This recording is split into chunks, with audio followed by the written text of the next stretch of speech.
Hello, and welcome back to our series on how to improve the security on your Windows computer.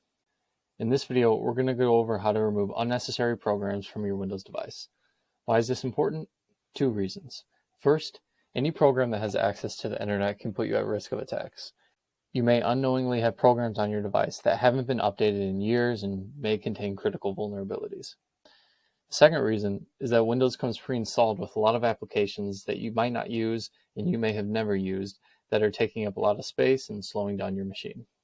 So let's go over how to solve this problem. First, click on the Windows logo and open the control panel.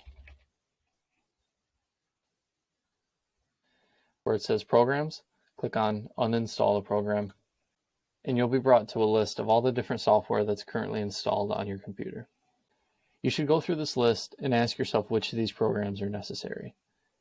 To uninstall, you just right-click on the program and click on Uninstall. You also want to run through this exercise for the applications that are on your computer. In order to do that, just click on the Windows logo, click on Settings, and then click on Apps. It's here where you can view every app that's currently installed on your device. There's some obvious programs that you can get rid of that came pre-installed on your Windows machine, like Candy Crush or the Xbox app or Adobe Flash Player.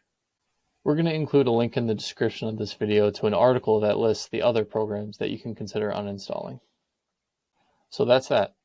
Put it in your calendar to run through this exercise once or twice a year to keep unused programs off of your computer. You reduce your risk of attacks, and you keep your computer from getting weighed down by unnecessary software.